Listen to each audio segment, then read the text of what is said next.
All right, so last night we had some pretty major elections take place, including one in which the neocon warmonger Liz Cheney got absolutely curb stomped by her Trump-backed opponents. So, here from the New York Times, they say Liz Cheney, Trump's chief antagonist, loses in a landslide. And they say Harriet Hagman, former President Donald J. Trump's pick, defeated Miss Cheney in a GOP House primary in Wyoming. And in Alaska, Senator Lisa Murkowski and Sarah Palin and their leading rivals all advanced in their races. So before we get to the Liz Cheney part of this, just to touch on a couple other of these elections, we have Sarah Palin attempting to make a comeback in Alaska. You know, this is just the state of our current politics. I feel like I'm living in a fucking episode of Black Mirror or something. The fact that Sarah Palin, this just completely embarrassing and ridiculous politician, is still, you know, in a position where she could potentially win one of these seats is just kind of like rotting my brain. But their Alaska election results were kind of a little bit confusing because they have ranked choice voting there. So basically, as you can see here with the Alaska at-large election, there was two different ones that Sarah Palin had her name in. One of them is basically to replace this representative who died in the immediate term to fill his seat until January, and then the other election was for like the real seat that's up for grabs in November. So on both of these fronts, we had surprisingly a Democrat who did pretty well in the Alaska at-large election,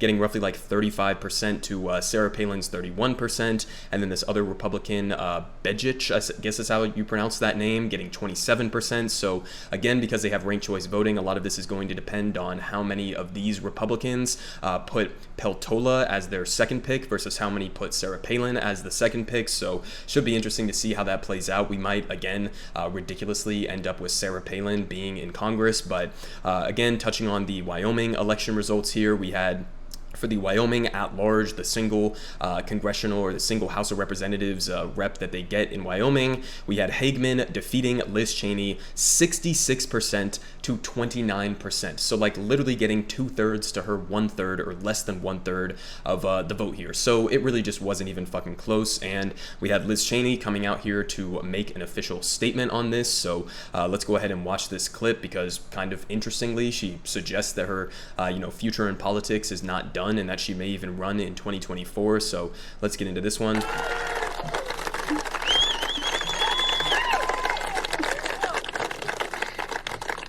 The great and original champion of our party, Abraham Lincoln, was defeated in elections for the Senate and the House before he won the most important election of all. Lincoln ultimately prevailed, he saved our Union, and he defined our obligation as Americans for all of history.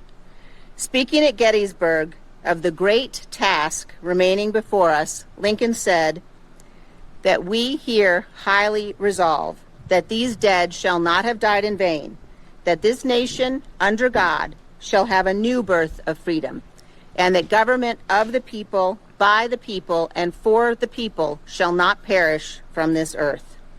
As we meet here tonight, that remains our greatest and most important task.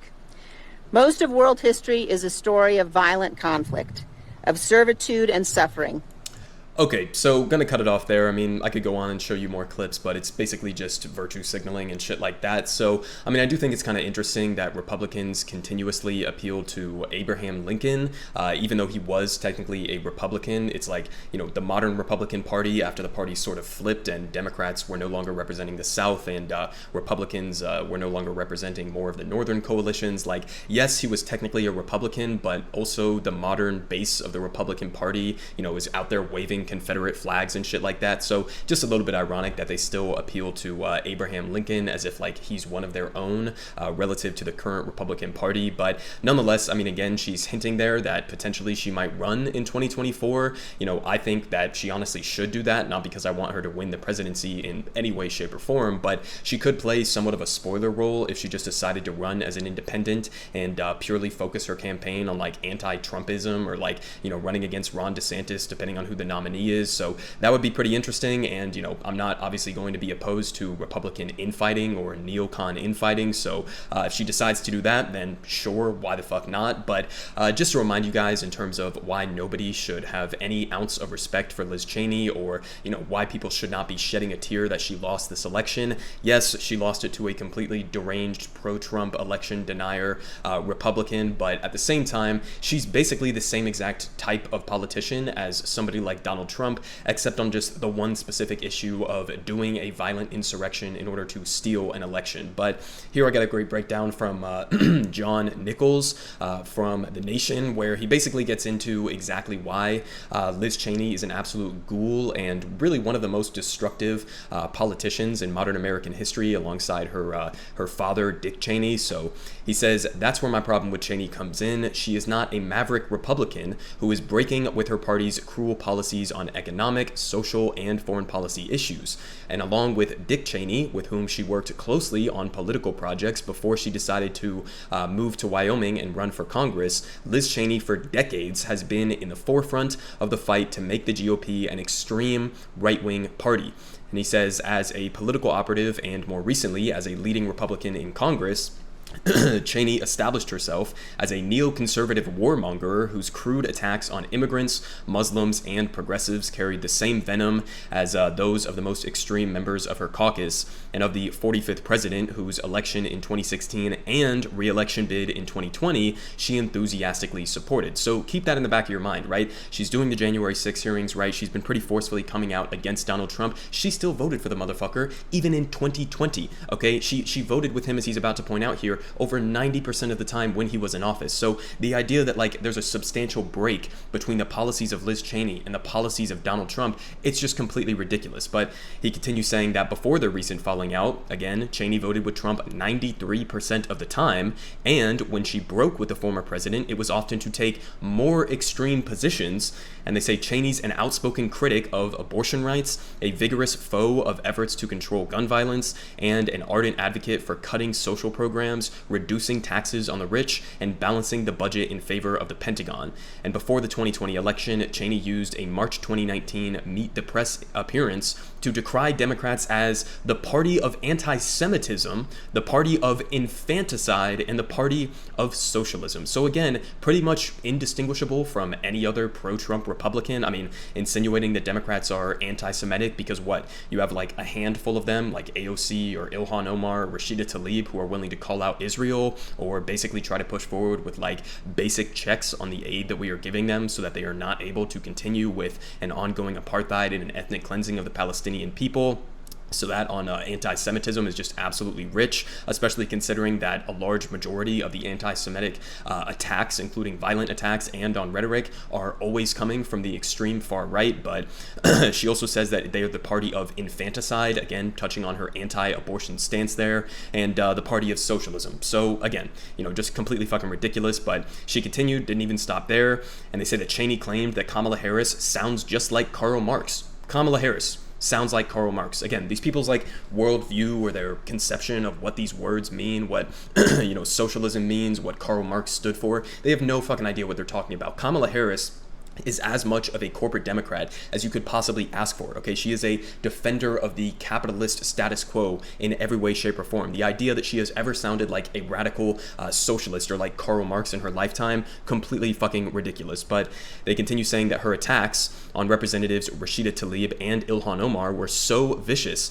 that Jim Zogby, the founder and president of the Arab American Institute, told Cheney that her rhetoric smacks either of a deep-seated anti-Arab/Muslim bigotry or crass politics designed to prey on the bigotry of your base. In either case, it's disgraceful, and your party's been playing this game for a decade. Shame. And they say that Zogby's reference to playing this game for a decade is spot on. The Republican Party has certainly degenerated under Trump's dangerous leadership, but that degeneration began long before Trump announced his presidential bid in 2015. It's often said these days that Abraham Lincoln, Teddy Roosevelt, and Dwight Eisenhower would be unwelcome in the modern Republican Party, but the same thing was said when the Cheneys were employing big lies to promote an illegal and immoral war with Iraq, a bloated military-industrial complex, tax cuts for the rich, and the Tea Party approach to domestic policy. So again, if anything, the Cheney family, both Dick Cheney, the George Bush administration, and Liz Cheney herself,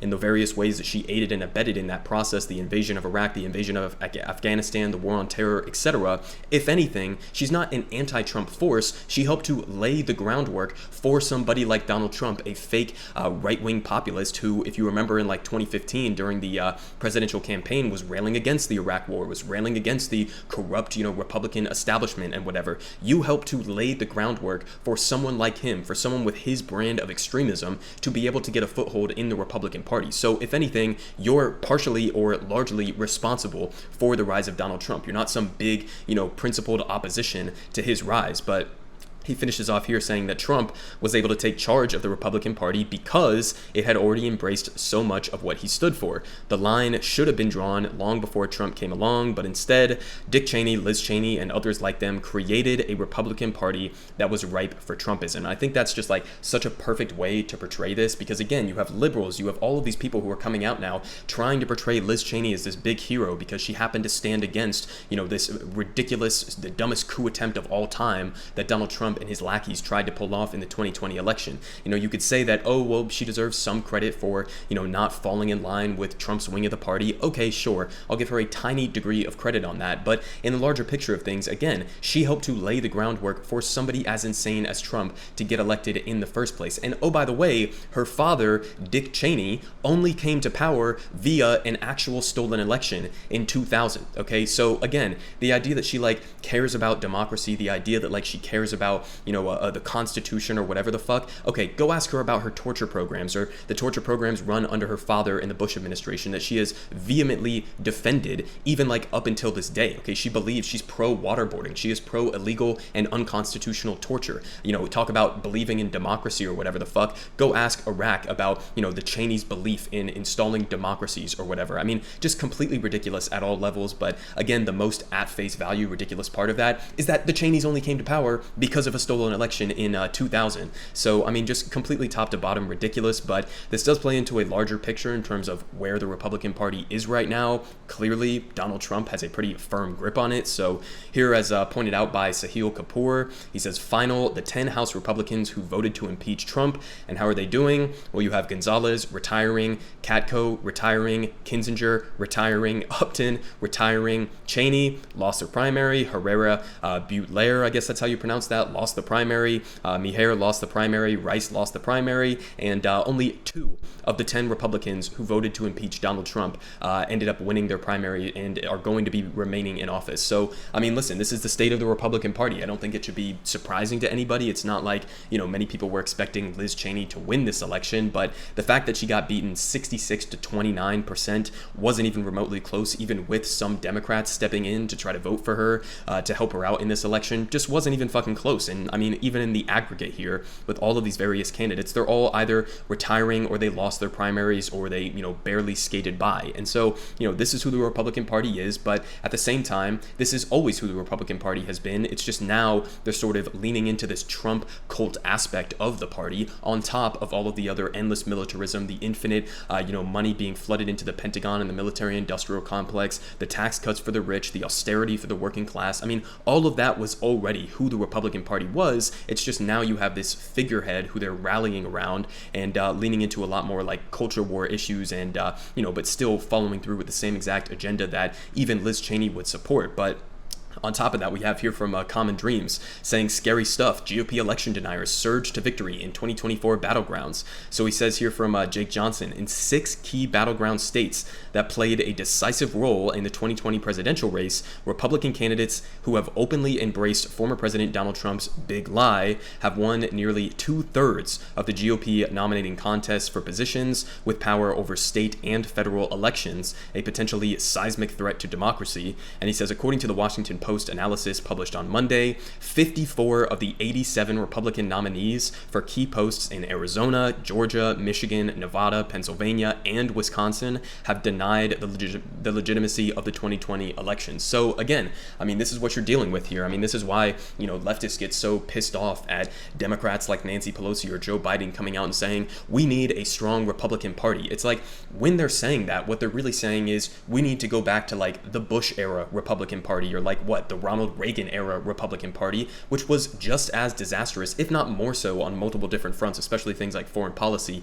with the invasion of Iraq, etc. But I mean, the idea that like we should be calling for a revitalization of the Republican Party in somebody like Liz Cheney's image just kind of gets to the point of how hollow Democrats are in their pushback against this rise of fascism and authoritarianism within the Republican Party. The idea that you still think that there is anything salvageable about this party, or that there ever was anything salvageable about this party, is just completely ridiculous. And it shows that, to a certain extent, Democrats are trying to make slightly more aggressive pushes. I'll cover a video later today of Joe Biden coming out giving a pretty aggressive statement against Republicans after they passed the IRA and every Republican voted against it. But still, I mean, you're not even doing remotely close to enough to actually get to the core root of the problem here, to actually deliver on the material interests of average working class Americans so that they aren't susceptible to the same radicalization, so that they aren't susceptible to, falling for the lies of a fake populist like Ron DeSantis or Donald Trump or whoever the nominee happens to be. So, I mean, this is where we're at right now in this country. Donald Trump has a virtual complete control over the GOP, and I think if he wants to run in 2024, he's probably going to be announcing within the next couple of weeks or months, and he is in all likelihood going to win the Republican nomination. And if none of these investigations end up bringing criminal consequences, then he in all likelihood could become the president again in 2024. And I don't need to tell you guys how absolutely disastrous that would be. So at this point, maybe Liz Cheney, as she wants to like go out with a boom, wants to tank the possibility of Trump winning in 2024 by launching her own independent presidential bid. But I mean, even then, it might not be enough. And we're looking ahead to pretty bleak times now, because we have Republicans taking over all of these state legislatures. They've been doing that for years. We have Republicans that don't even believe in valid election results and are openly running against that, who are winning a lot of these elections, partially with the help of Democrats who thought that it would be super easy to beat a lot of these people. But you're playing with fire here, because the modern incarnation of the Republican Party, just as it was under the Bush administration, but especially now under Trump, is not only a threat to whatever semblance of democracy that we have left in this country, but is a threat on all different fronts, whether it's cultural, whether it's economic, whether it's on foreign policy. This is a party that needs like an all hands on deck approach to just absolutely crush it into oblivion.